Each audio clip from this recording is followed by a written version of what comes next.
பொன்னியின் செல்வன் முதல் பாகம் பொது வெள்ளம். அத்தியாயம் 27. ஆஸ்தான புலவர்கள். பராக் பராக். இதோ வருகிறார்கள் புலவர் பெருமக்கள், கவிஞர் சிகாமணிகள், தமிழ்ப் பெருங்கடலின் கரை கண்டவர்கள், அகத்தியனாரின் வழி வந்தவர்கள், தொல்காப்பியம் முதலிய சங்க நூல்களைக் கரைத்துக் குடித்தவர்கள், சிலப்பதிகாரம் முதலிய ஐம்பெருங்காவியங்களை தலைகீழாகப் படித்தவர்கள், தெய்வத் தமிழ் மறையான திருக்குறளையும் ஒரு கை பார்த்தவர்கள், இலக்கியம் கண்டதற்கு இலக்கணம் அறிந்தவர்கள், இலக்கணம் கூறியதற்கு இலக்கியம் தெரிந்தவர்கள், தாங்களே சுயமாகவும் கவி பாட வல்லவர்கள். அவர்கள் ஒவ்வொருவரும் எழுதிய கவிகள் அடங்கிய 8 சுவடிகள் கோடானு கோடி கரையான்களுக்கு பல்லாண்டு உயிர் வாழ்வதற்கு உணவாகும் என்றால் பார்த்துக் கொள்ளுங்கள். புலவர் பெருமக்கள் அவ்வளவு பேரும் கும்பலாக சுந்தர சோழ சக்கரவர்த்தியின் சந்நிதானத்துக்கு வந்து சேர்ந்தார்கள். வாழ்க வாழ்க! ஏழுலகமும் ஒரு குடையின் கீழ் ஆளும் சுந்தர சோழ மகா சக்கரவர்த்தி வாழ்க! பாண்டியனைச் சுரம் இறக்கின பெருமான் வாழ்க! புலவர்களைப் புரக்கும் பெருமான் வாழ்க! கவிஞர்களின் கதியான கருணை வள்ளல் வாழ்க! பண்டித வத்சலராகிய பராந்தக சக்கரவர்த்தியின் திருப்பேரர் நீடூழி வாழ்க என்று வாழ்த்தினார்கள். இந்தக் கோஷங்களையும் கூச்சல்களையும் சுந்தர சோழர் அவ்வளவாக விரும்பவில்லை. எனினும் அதை வெளியில் காட்டிக் கொள்ளாமல் தமது நோயையும் மறந்து வந்தவர்களை வரவேற்பதற்காக எழுந்திருக்க முயன்றார். உடனே சின்ன பழுவேட்டரையர் முன்வந்து, பிரபு, புலவர்கள் தங்களை தரிசித்து மரியாதை செலுத்திவிட்டு போக வந்திருக்கிறார்களே என்று தங்களுக்கு சிரமம் கொடுக்க வரவில்லை. ஆகையால் தயவு செய்து தங்களை சிரமப்படுத்திக் கொள்ளக்கூடாது என்றார். ஆம் ஆம், அரசர்க்கரசே, சக்கரவர்த்தி பெருமானே, தங்களுக்கு சிறிதும் சிரமம் கொடுக்க நாங்கள் வந்தோமில்லை என்றார் புலவர்களின் தலைவராகிய நல்லன் சாத்தனார். உங்களையெல்லாம் நெடுநாளைக்குப் பிறகு பார்ப்பதில் எனக்கு மிக்க மகிழ்ச்சி. அனைவரும் அமர வேண்டும். சில பாடல்கள் சொல்லிவிட்டு போக வேண்டும் என்றார் தமிழன்பரான சக்கரவர்த்தி. தரையில் விரித்திருந்த இரத்தின ஜமக்காலத்தில் எல்லோரும் உட்கார்ந்தார்கள்.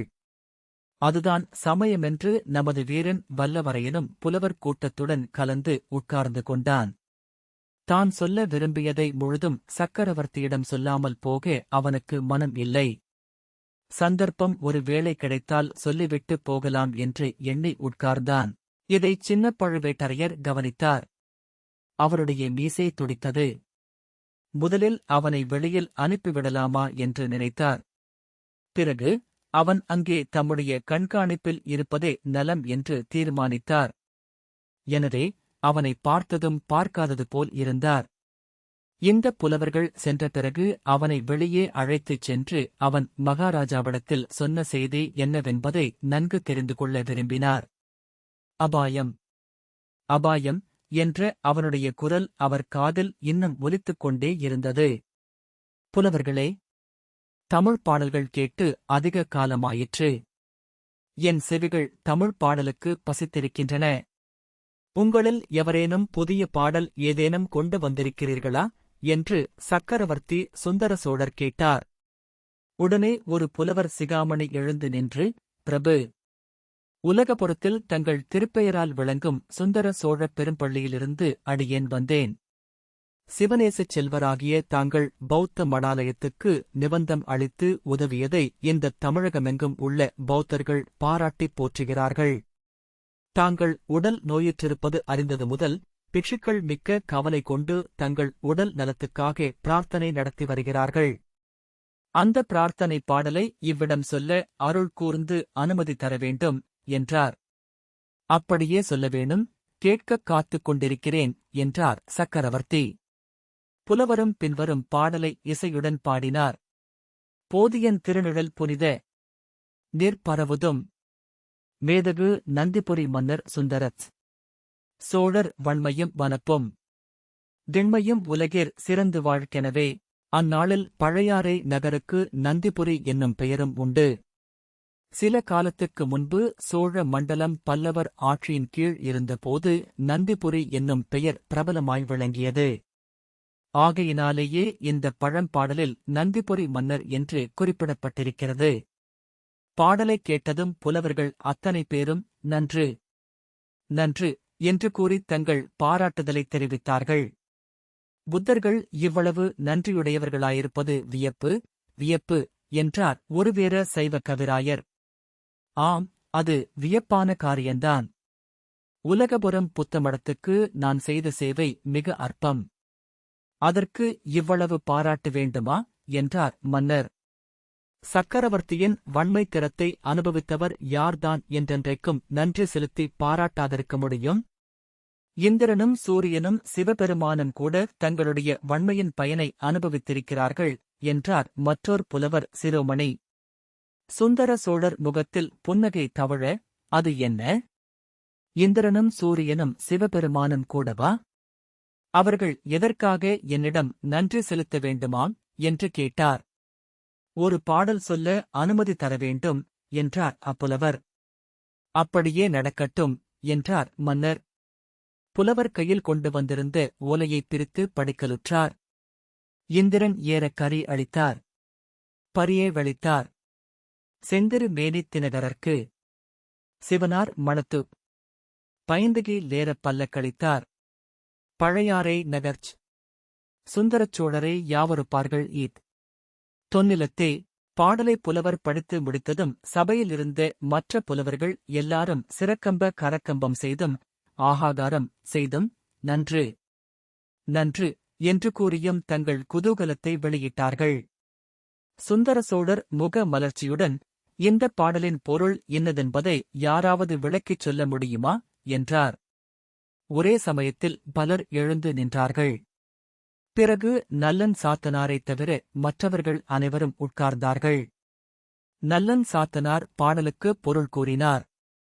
ஒரு சமயம் தேவேந்திரனுக்கும் விருத்திராசுரனுக்கும் போர் நடந்தது. அதில் இந்திரனாருடைய ஐராவதம் இறந்து போய்விட்டது.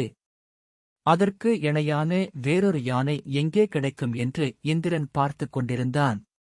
கடைசியில் பழையாறை நகரில் வாழ்ந்த சுந்தர சோழ சக்கரவர்த்தியிடம் அவன் வந்து ஐராவதத்துக்கு நிகரான ஒரு யானை வேண்டும் என்று யாசித்தான். ஐராவதத்துக்கு நிகரான யானை என்னிடம் இல்லை. அதைவிடச் சிறந்த யானைகள்தான் இருக்கின்றன என்று கூறி இந்திரனை தமது யானை கொட்டாரத்துக்கு அழைத்துச் சென்றார். அங்கே குன்றங்களைப் போல் நின்ற ஆயிரக்கணக்கான யானைகளை தேவேந்திரன் பார்த்துவிட்டு எதைக் கேட்பது என்று தெரியாமல் திகைத்து நின்றான். அவனுடைய திகைப்பைக் கண்ட சுந்தர சோழர் தாமே ஒரு யானையை பொறுக்கி இந்திரனுக்கு அளித்தார். அந்த யானையை எப்படி அடக்கி ஆளப்போகிறோம்? நம் வஜ்ராயுதத்தினால் கூட முடியாதே என்ற பீதி இந்திரனுக்கு உண்டாகி விட்டதைக் கவனித்து வஜ்ராயுதத்தை விட வலிமை வாய்ந்த ஓர் அங்குசத்தையும் அளித்தார். பின்னர் ஒரு காலத்தில் செங்கதிர் பரப்பி உலகுக்கெல்லாம் ஒளி தரும் சூரிய பகவானுக்கும் ராகு என்னும் அரக்கனுக்கும் பெரும் போர் மூண்டது. ராகு தினகரனை விழுங்க பார்த்தான், முடியவில்லை. தினகரனுடைய ஒளி அவ்விதம் ராகுவை தகித்துவிட்டது. ஆனால் சூரியனுடைய தேரில் பூட்டிய குதிரைகள் 7 ராகுவின் காலகோடி விஷத்தினால் தாக்கப்பட்டு இறந்தன. சூரியன் தன் பிரயாணத்தை எப்படித் தொடங்குவது என்று திகைத்து நிற்கையில் அவனுடைய திக்கற்ற நிலையைக் கண்டு சுந்தர சோழர் 7 புதிய குதிரைகளுடன் சூரிய பகவானை அணுகி, ரதத்தில் இந்த குதிரைகளை பூட்டிக் கொண்டு சென்று உலகத்தை உய்விக்க வேண்டும் என்று கேட்டுக்கொண்டார். தன் குலத்தில் வந்த ஒரு சோழ சக்கரவர்த்தி இவ்விதம் சமயத்தில் செய்த உதவியைச் சூரியனும் மிக மெச்சினான். பின்னர் சிவபெருமானுக்கும் பார்வதி தேவிக்கும் கைலயங்கிரியில் திருமணம் நடந்தது.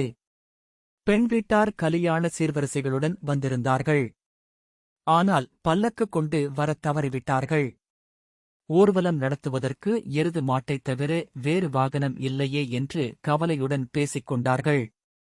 இதை அறிந்த சுந்தர சோழ சக்கரவர்த்தி உடனே பழையாறை அரண்மனையிலிருந்து தமது முத்துப் பல்லக்கைக் கொண்டு வரச் சொன்னார். பயபக்தியுடன் சிவபெருமான் திருமணத்துக்கு தம் காணிக்கையாக அப்பல்லக்கை அளித்தார். அப்படிப்பட்ட சுந்தர சோழ சக்கரவர்த்திக்கு உவமை சொல்லக்கூடியவர்கள் இந்த விரிந்து பரந்த அலைக்கடல் சூழ்ந்த பெரிய உலகத்தில் வேறு யார் இருக்கிறார்கள்? இதையெல்லாம் கேட்டுக் கொண்டிருந்த சுந்தர சோழ சக்கரவர்த்தி கலீர் என்று சிரித்தார். நோயின் வேதனையினால் நெடுநாள் சிரித்தறியாத சக்கரவர்த்தியின் சிரிப்பு அவருடைய இணைபிரியா பத்தினியான மலையமான் மகள் வானவன் மாதேவிக்கும் தாதியர்களுக்கும் அரண்மனை வைத்தியருக்கும் கூட சிறிது உற்சாகத்தை அளித்தது. கோட்டைத் தளபதி சின்ன பழுவேட்டரையர் இத்தனை நேரமும் நின்று கொண்டே இருந்தவர் சக்கரவர்த்தியை கை கூப்பி வணங்கி, பிரபு, நான் பெரிய தவறு செய்துவிட்டேன், பிழை பொறுத்து மன்னிக்க வேண்டும் என்றார். ஆ, தளபதியா பேசுகிறது? நீர் என்ன பிழை செய்தீர்? எதற்காக மன்னிப்பு? ஒருவேளை இந்திரனுக்கு நான் அளித்த வெள்ளை யானையையும் சூரியனுக்கு அளித்த குதிரைகளையும் திரும்பப் பறித்துக் கொண்டு வந்து விட்டீரோ? சிவபெருமானிடமிருந்து சிவிகையையும் பிடுங்கிக் கொண்டு வந்து விட்டீரோ? செய்யக்கூடியவர்தான் நீர் என்று சுந்தர சோழர் சொல்லி மீண்டும் சிரித்ததும் சக்கரவர்த்தியுடன் சேர்ந்து புலவர்களும் சிரித்தார்கள்.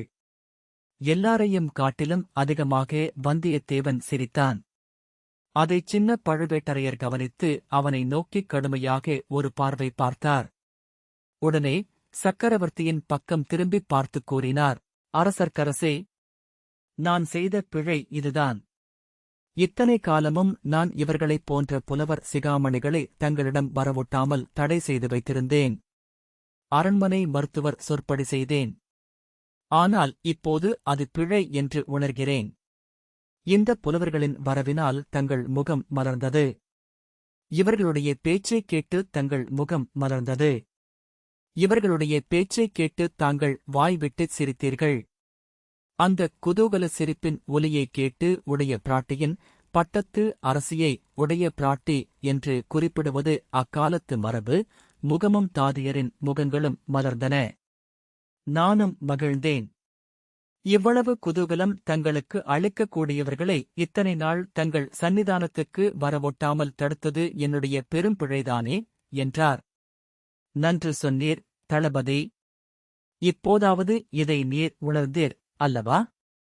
வைத்தியர் சொல்வதைக் கேட்க வேண்டாம், புலவர்கள் வருவதைத் தடுக்க வேண்டாம் என்று உமக்கு நான் அடிக்கடி சொன்னதின் காரணம் தெரிகிறது அல்லவா என்றார் சக்கரவர்த்தி. அரண்மனை வைத்தியர் எழுந்து கைகட்டி வாய் புதைத்து ஏதோ சொல்லத் தொடங்கினார். அதைச் சுந்தர சோழர் சட்டை செய்யாமல் புலவர்களைப் பார்த்து, இந்த அருமையான பாடலைப் பாடிய புலவர் யார் என்று உங்களில் யாருக்காவது தெரியுமா? தெரிந்தால் சொல்ல வேணும் என்றார். நல்லன் சாத்தனார், அரசர்க்கரசே. அதுதான் தெரியவில்லை. நாங்களும் அதைக் கண்டுபிடிக்க முயன்று கொண்டுதானிருக்கிறோம். கண்டுபிடித்து அந்த மாபெரும் புலவருக்கு கவி சக்கரவர்த்தி என்று பட்டம் சூட்டவும் சிவிகையில் ஏற்றி அவரை நாங்கள் சுமந்து செல்லவும் சித்தமாயிருக்கிறோம். இதுகாரும் எங்கள் முயற்சி பலன் அளிக்கவில்லை என்று சொன்னார். அதில் வியப்பு ஒன்றுமில்லை. 4 வரி கொண்ட பாடலில் இவ்வளவு பெரும் பொய்களை அடக்கக்கூடிய மகாகவிஞர் தமது பெயரை வெளிப்படுத்திக் கொண்டு முன் வர விரும்ப மாட்டார்தானே என்று மகாராஜா கூறியதும் புலவர்களின் திருமுகங்களை பார்க்க வேண்டுமே. ஒருவர் முகத்திலாவது ஈயாடவில்லை. என்ன மறுமொழி சொல்லுவது என்றும் அவர்களுக்குத் தெரியவில்லை. இந்த நிலைமையில் நமது வந்தியத்தேவன் துணிச்சலாக எழுந்து, பிரபு, அப்படி ஒரே அடியாகப் பொய் என்று தள்ளிவிடக்கூடாது. இல்லாத விஷயத்தை சாதாரண பாமர மக்கள் சொன்னால் அது பொய். இராஜாங்க நிர்வாகத்தில் ஈடுபட்டவர்கள் அவ்விதம் சொன்னால் அது இராஜதந்திர சாணக்கியம். கவிகள் அவ்வாறு கூறினால் அது கற்பனை, அணி அலங்காரம், இல் பொருள் உவமை என்றான். புலவர்கள் அத்தனை பேரும் அவன் பக்கமாகப் பார்த்து நன்று, நன்று என்று உற்சாகத்துடன் ஆர்ப்பரித்தார்கள். சக்கரவர்த்தியும் வந்தியத்தேவனை உற்று நோக்கி, ஓ, நீ காஞ்சியிலிருந்து ஓலை கொண்டு வந்தவன் அல்லவா? கெட்டிக்காரப் பிள்ளை, நன்றாக என்னை மடக்கிவிட்டாய் என்றார்.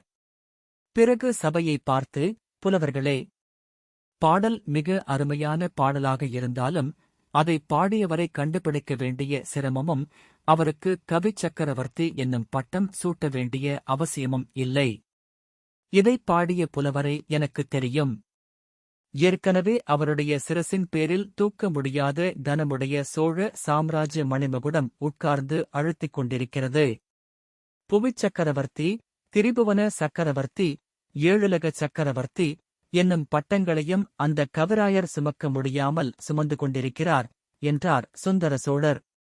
இதைக் கேட்ட புலவர்கள் அத்தனை பேரும் ஆச்சரியக் கடலில் முழுகித் தத்தளித்தார்கள் என்று கூறினால், அதை வாசகர்கள் பொய் என்று தள்ளிவிடக்கூடாது. ஆசிரியரின் கற்பனை, அணி அலங்காரம், இல்பொருள் உவமை என்று இவ்விதம் ஏதாவது ஒரு வகை இலக்கணம் கூறி ஒப்புக்கொள்ளத்தான் வேண்டும்.